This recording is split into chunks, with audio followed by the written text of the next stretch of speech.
So we've asked all of you to join us here tonight for an important family conversation.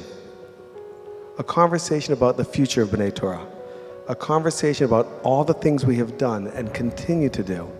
The things that not only define who we are as a congregation, but also define who we want to be and what is next in line in the life of this synagogue. A discussion about where we can go as a community with the right leadership and the right vision. And each and every one of us is very concerned about the Jewish future. We're very concerned about how Jewish will our children be. And in order to answer that question positively, we know that they have to have positive and fun experiences. It's part of it, and it's got to have some meaning and some depth. And so we started a program for kids who learn differently, have learning disabilities. It's called Hamakom. We received a $50,000 gift from Marcia Ruderman and the Ruderman Foundation. And so any kid with special needs can come here and learn to have a bar bat mitzvah, and each one is different. We don't say no to any Jewish kid who wants a bar bat mitzvah. So I meet this young woman named Summer Fairman. How would you like to be able to continue the work that you're doing, which you know is so important? And I'll give you an office, and I'll allow you to keep doing the work with the agencies that you're working with. So I needed a salary for her, and Ron and Meryl Gallatin stepped forward, and they paid her salary. It didn't cost the synagogue anything at that time. That's the beginning of TLC. But all of a sudden, TLC became a centerpiece of what we are and who we are, and it made religion real in the community.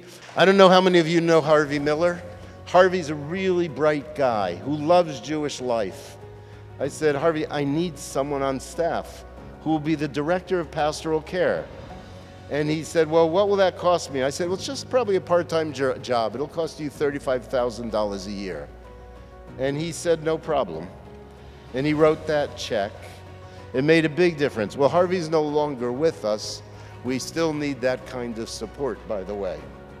There's a big population at JARC, and they don't do Jewish learning. Why don't you have the Melton people develop a curriculum for JARC? We send a teacher to JARC, and they love it. They're wonderful students there. And we take care of it through the funding of the Melton Educational Program. That's something not everybody knows about, but everybody should know about it. And it takes creative thinking, it takes a vision, and it takes financial support. I mentioned the names of some of these people, the people who have helped us, because without their support, we just couldn't manage to do any of these things in the budget, and the synagogue would become average. Average is not for me.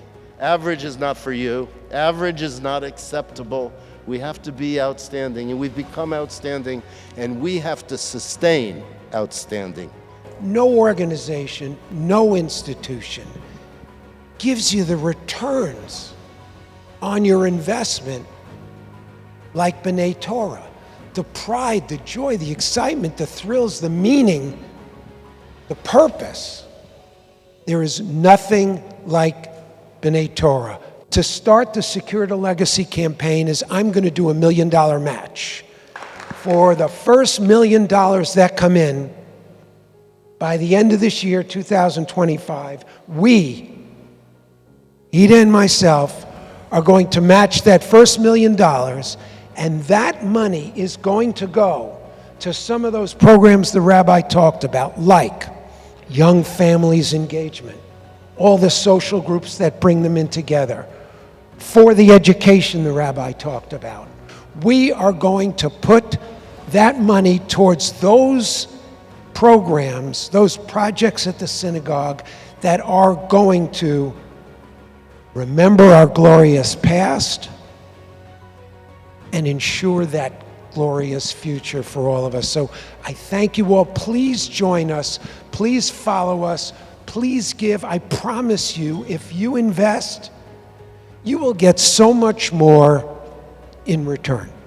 Cliff, thank you from the bottom of our hearts for your huge commitment and impassioned presentation to us. Your gift and our concomitant goal to match it will enable us to maintain our excellence and will give us the precious opportunity to surpass it. We are so very fortunate and grateful for your tremendous years of leadership and the enormous generosity of you and Ida and your family. Thank you. We have the potential to not only be a leading institution in this community, but to be one of the great synagogues of America into the future. And my friends, I think we have to do it for ourselves. But I think we also have to do it for the next generation of children and for future generations of children. I'm sure we will then continue, L'Ador, L'Ador, from generation to generation. Thanks so much.